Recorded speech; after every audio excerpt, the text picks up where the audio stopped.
आदाब, सत श्री अकाल, नमस्कार दोस्तों। मेरा नाम है इकबाल खान। आज की घटना जो मैं आपके को सुनाने जा रहा हूँ वो हरियाणा का एक डिस्ट्रिक्ट है नूंह, जिसके बारे में आप सब जानते होंगे। अभी हाल और फिलहाल ही कुछ महीनों पहले ही नूंह में बहुत भयानक दंगे हुए थे, जिसके बारे में आप सबको जानकारी होगी। नूंह हरियाणा का एक बहुत पिछड़ा जिला है और मुस्लिम बाहुल्य है। घटना 3 दिन पहले की है। नूंह गांव में एक परिवार रहता है, रफ़ीक और उनकी पत्नी सबीना, उनकी एक बेटी निदा जो कि 3 साल की होती है। रफ़ीक अपने काम में व्यस्त होते हैं और पत्नी भी अपने घर के काम में करती है। उनकी बेटी सामने खेलने जाने की जिद करती है, चूँकि वो छोटी है, 3 साल की है। और पड़ोस में ही एक युवक जिसका नाम दलजीत है, वो अक्सर उनके घर आना जाना है उसका। अक्सर बच्ची को खिलाता है, उससे प्यार करता है। बच्ची भी अपनी तुतली जबान पे उसे चाचा चा कहती है। एक दोपहर की बात है जब वो युवक उनके यहाँ आता है और सामने खेल रही बच्ची को गोद में ले लेता है। बच्ची की माँ पूछती है, अरे दलजीत कहाँ लेके जा रहे हो? तो वो बोलता है कि आंटी बस यही 5 से उसको चॉकलेट दिला देता हूँ। बोलकर वह उसे गोद में उठाता है और लेकर गायब हो जाता है। काफ़ी देर हो जाता है। जब दलजीत उस बच्ची को लेकर नहीं आता है तो वह अपने पति को फ़ोन करती है, रफ़ीक को, और बोलती है कि दलजीत काफ़ी देर से निदा को लेके कहीं गया हुआ है और अभी तक वो नहीं आया है। रफ़ीक बोलते हैं अक्सर वो घुमाते हैं, आ जाएगा, इंतज़ार कर लो थोड़ा। फिर भी जब शाम होने लगती है तब भी वो नहीं आता है। तब माँ की चिंता बढ़ जाती है और पड़ोसियों से बोलती है कि दलजीत बहुत देर से बच्ची को लेके कहीं गया हुआ है, अभी तक आया नहीं है, जबकि वो 10-15 मिनट में लेके घुमा के आ जाता था। तब मोहल्ले वाले इकट्ठे होते हैं, आसपास ढूंढते हैं, तब वो दिखता नहीं है। तो वह मस्जिद से अनाउंस किया जाता है कि दलजीत निदा को लेकर कहीं गायब हो गया है, बहुत देर से वो नहीं आया है। अगर किसी को देखे तो उनके मतलब पिता रफ़ीक को या किसी को भी आप सूचित करें अगर वही कहीं दिखता है। गांव वाले इसकी तलाश में जुड़ जाते हैं, आसपास के गांव के पूरे क्षेत्र को ढूंढते हैं, पर वो दलजीत नहीं मिलता है। गांव से लगी एक पहाड़ी है। जब गांव वाले कुछ पहाड़ी पे जाकर देखते हैं तो निदा का शव छत विछत अवस्था में मिलता है। उसके सर फटा होता है और दोनों हाथ पैर भी टूटे हुए थे। वह लहूलुहान रहता है। तब वो वहाँ से जब उसको रफ़ीक को सूचना देते वो रोते हुए उसकी माँ, क्योंकि चूँकि गांव से लगी हुई पहाड़ी थे तो दोनों बहुत जल्दी पहुँच जाते हैं और उस शव को देखकर रोने लगते हैं। अपनी बच्ची को लिपट लिपट कर रोते हैं। खून से लथपथ होती है बच्ची और लगता है कि इसके साथ कुछ गलत काम भी किया गया है। तो गांव वाले सब मिलकर ये सलाह करते हैं कि लग तो रहा है कि केस इसके साथ कुछ गलत हुआ है, पर हल्ला होगा तो बदनामी होगी।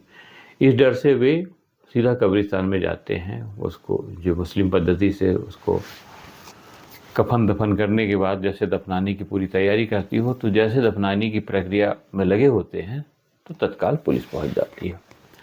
जब पुलिस पहुंच जाती है तो शव को वो अपने कब्जे में ले लेती है और उससे पूछा जाता है कि जब इसके साथ ये घटना घट गई है तो आप बिना पुलिस को बताए, ये पुलिस का मामला है, आप क्यों दफना रहे हो?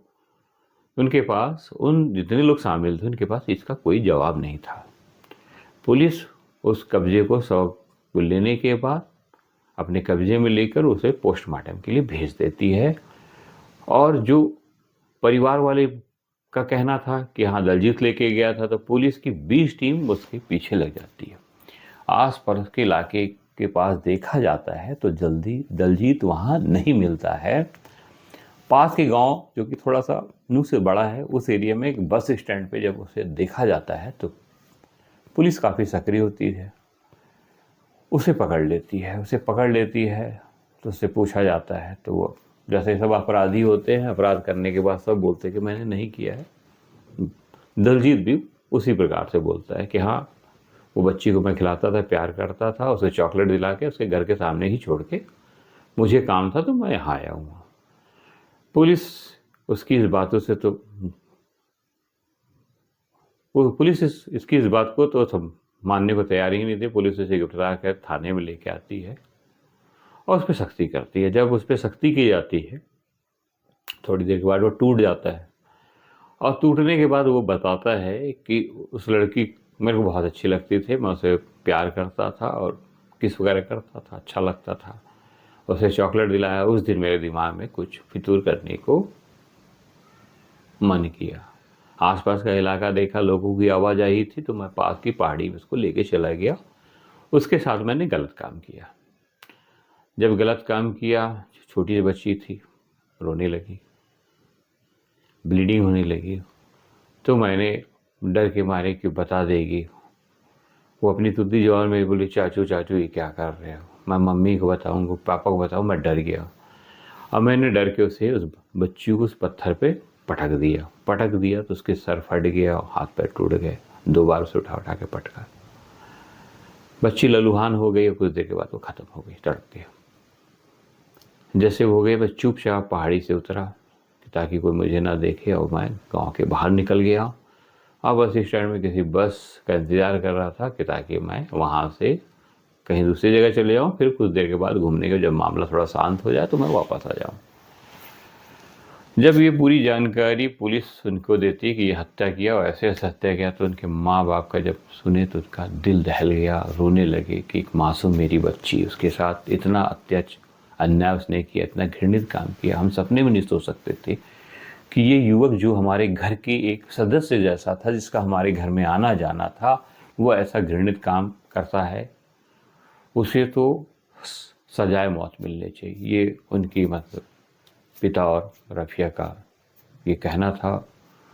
परिवार बहुत सदमे में है, गांव पूरा सदमे में है कि छोटी सी प्यारी बच्ची मासूम, जिसकी को दुनिया के बारे में कुछ ही नहीं मालूम था, जो दुनिया के बारे में कुछ नहीं जानती थी, उसके साथ इस लड़के ने इतना वहशाना हरकत किया, उसकी हत्या कर दी, उसके साथ गलत काम किया। दलजीत अभी जेल में है, केस चल रहा है, प्रक्रिया हो रही है, सुनवाई हो रही है और उन सबका ये कहना है इनको फांसी मिलनी चाहिए। अब देखिए आगे क्या होता है। दोस्तों, इस तरीके की कहानियों और ट्रू स्टोरी के लिए मेरे इस चैनल को लाइक, शेयर एंड सब्सक्राइब करें। मेरे चैनल का नाम है क्राइम की कथा। दोस्तों, आगे की कहानियों के लिए आपसे फिर हम्बल रिक्वेस्ट है, मेरे इस चैनल को लाइक, शेयर एंड सब्सक्राइब करें। जय हिंद, जय भारत।